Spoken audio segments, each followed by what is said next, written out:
हिंदी साहित्य में बहुत रोचक कुछ लोगों ने उपन्यास लिखे। एक लेखक ने कहा, देखिए आप हिंदी फिल्में देखेंगे, हिंदी की फिल्में आमतौर पर स्ट्रगल क्या है कि जो नायक है, हीरो है, वो हीरोइन को प्राप्त करना चाहता है और विलन के तौर पे आमतौर पे हीरोइन के पिता और भाई ही रहते हैं।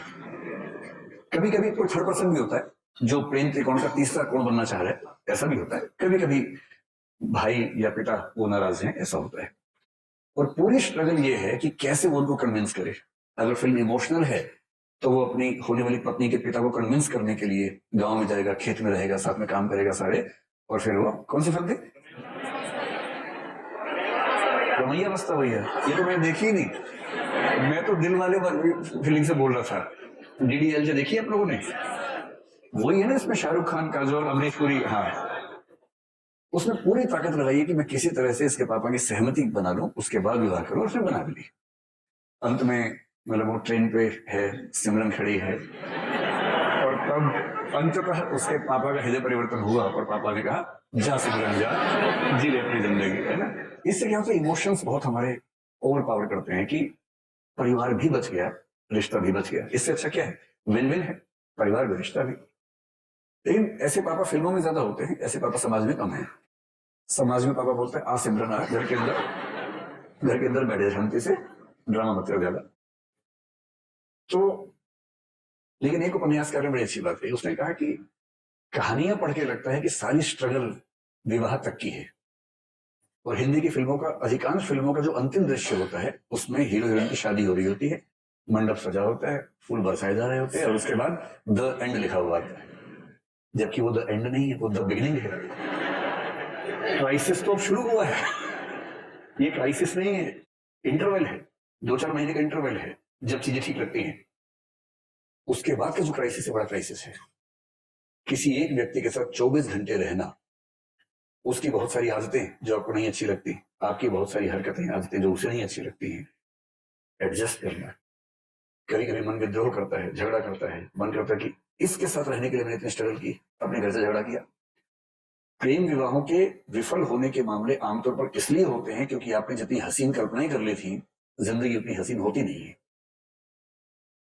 जब तक प्रेमी प्रेमिका है, जिंदगी बड़ी हसीन है। क्यों, करना क्या है, बाइक पे घूमना है, आइसक्रीम खानी है, गप्पे मारनी है, तो स्ट्रगल तो है नहीं। लेकिन विवाह के बाद तो फिर किराया भी देना है घर का, आटा भी खरीद के लाना है, दाल भी लेके आनी है, और एक दूसरे की कड़वी बातें भी सुननी है, जो पहले तो मीठी मीठी बातें होती थी। एक दूसरे को मेकअप के बिना भी देखना है, जो नेचुरल पोज है वो भी देखना है। अभी तक तो वो देखा गया जो बहुत अच्छे से बनाया गया था। दिन में 1 घंटे के सौंदर्य के लिए 3 घंटे तपस्या की गई थी, केवल वो 1 घंटा देखा था। अब तो बिना पानी, बिना धूप, वो जो मूल रूप है, अब तो वो भी सामने आएगा। हाँ, मेरी भी लव मैरिज है। मतलब जब कोई व्यक्ति कहे तो कुछ हिस्सा तो अपने अनुभव से आता ही होगा उसका। सीधी सी बात है, इसलिए क्या है। और मैं कभी ये नहीं कहता कि मैं बहुत अजूबा हूँ, जैसे आप है वैसे मैं आपसे थोड़ा सा बड़ा हूँ, इसलिए अनुभव थोड़ा सा पहले होगा, इतना ही अंतर है ना, तो सबके साथ होगा। लेकिन असली स्ट्रगल यहां तक की थोड़ा ना हो, तो उसके बाद की, जैसे आईएएस बनने तक की स्ट्रगल एक है, आईएएस बनने के बाद की स्ट्रगल दूसरी हो जाती है, और स्ट्रगल तो जिंदगी में रहती है, हमेशा रहती है। हरिवंश बच्चन ने बड़ी अच्छी बात कही कि संघर्ष है तो जीवन है, बिना संघर्ष थोड़ा जीवन होता है, जीवन में संघर्ष थोड़ा बहुत रहता ही। ठीक वैसे ही जो आपसे कहना चाह रहा था, केवल दुर्भाग्य से किसी ने हाँ बोल दिया तो इस बात का बहुत खतरा है कि तो आप पढ़ाई से दूर भाग जाएंगे, डिस्ट्रैक्शंस बहुत हो जाएंगे। उससे बड़ा खतरा है कि 3-4 महीने, 6 महीने बाद आपको उस व्यक्ति से भी दिक्कत होनी शुरू हो जाएगी, और फिर आपको जीवन का सत्य दिखेगा, मुश्किल दिखेगी। इसका मतलब ये नहीं कि जीवन सुंदर नहीं है, जीवन बहुत सुंदर है, बस सही समय पर सही चीजें हों, सही तरीके से हों तो सौंदर्य बढ़ जाता है। तो सफलता क्या है उस पर हम आज बात नहीं करेंगे, क्योंकि सफलता एक दौर में हमें जो लगती है, एक दौर के बाद कभी कभी लगता है कि वो सफलता नहीं है। मैं ऐसे बहुत आईएएस अफसरों को जानता हूं जिन्होंने पूरी ताकत से आईएएस या आईपीएस या कोई सर्विस में सिलेक्शन लिया, काम कर रहे हैं 10 साल, 20 साल, 22 साल से काम कर रहे हैं, और जब उनसे गुफ्तगू होती है बहुत अच्छे से, तो उनमें से कुछ लोग जब इमोशनल लेवल पर बात करते हैं तो कहते हैं कि गलत फैसला हो गया, मेरा मूल व्यक्तित्व इस चीज के लिए था नहीं, और मैं इस चीज में आ गया।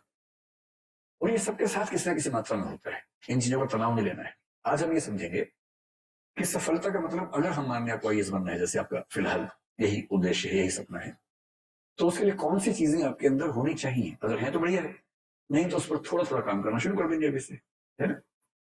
तो हम आईएएस को भी दिमाग में रख के बात करेंगे, लेकिन सिर्फ आईएएस की बात नहीं करेंगे, और भी चीजें दुनिया में है उनको भी ध्यान रख के बात करेंगे। एक क्षमता होती है जिसको बोलते हैं आईक्यू। सुना आपने क्या होता है? ये आईक्यू नहीं है, आईक्यू है ना? ठीक है, आईक्यू इसकी फुल फॉर्म क्या होती है? Intelligence quotient. कोशिएंट क्या होता है? कोशिएंट का मोटा मोटा मैंने समझ लीजिए कि किसी चीज की वैल्यू कितनी है, किसी रेफरेंस में किसी चीज की वैल्यू, किसी चीज की मात्रा, क्वांटिटी कितनी है, उसको बोलते हैं कोशिएंट। ठीक है, आईक्यू का सरल भाषा में मतलब है कि आप कितने तार्किक व्यक्ति हैं, आप कितने बौद्धिक व्यक्ति हैं, आपकी जो तार्किकता है, रैशनैलिटी है, आपकी जो रीजनिंग की कैपेसिटी है, लॉजिक की कैपेसिटी है, लॉजिक, रीजनिंग, ये सब शब्द लगभग मिलते जुलते हैं। ये क्षमता कितनी है आपके अंदर? और दुनिया के इतिहास में ऐसा कई लोगों ने माना कि सबसे सफल व्यक्ति वही है जिसके अंदर तार्किक क्षमताएं ज्यादा है। कुछ हद तक ये बात ठीक भी है, क्योंकि अगर आप तार्किक ज्यादा है तो आपकी डिसीजन मेकिंग कैपेसिटी बेहतर होगी, जो कि डीएम में होनी भी चाहिए। डीएम में क्या है? डिसीजन मेकिंग है ना? क्योंकि फैसले कर रहे हैं, और आपका फैसला केवल आपके बारे में नहीं है, पूरे जिले की जिंदगी के बारे में। 12, 14, 15 साल की सर्विस के बाद आप पूरे राज्य के स्तर पर प्रभावित करने लगते हैं समाज को। और यदि आप सेंटर की डेपुटेशन पर आ गए और 25-28 साल की सर्विस कर चुके हैं, तो आपकी कलम पूरे देश की नीयति तय करती है। इसलिए बहुत जरूरी है कि आप सोच समझकर फैसले करें। आपका चीजों को समझने का, फैसला करने का जो प्रोसेस है, उसमें जो तटस्थता चाहिए, ऑब्जेक्टिविटी चाहिए, वो एकदम ठीक हो। ऑब्जेक्टिविटी का मतलब है कि आप फैसले इसलिए नहीं करते कि आपका मूड अच्छा नहीं था, आपकी विचारधारा ये है, आपके मन में ये भावना आ गई अचानक, नहीं। आप फैसला करेंगे तथ्यों के आधार पर, फैक्ट्स, आर्गुमेंट्स, और दुनिया के बाकी देशों में कैसे सिस्टम चल रहे हैं, बाकी राज्यों में कैसे चल रहे हैं, उन सबको स्टडी करेंगे, और उन सबके बेस पर जो सबसे अच्छा आपको लगेगा, या अच्छे अच्छे को मिलाकर जो बेस्ट लगेगा अपने समाज के लिए, आप उसको अप्लाई करेंगे।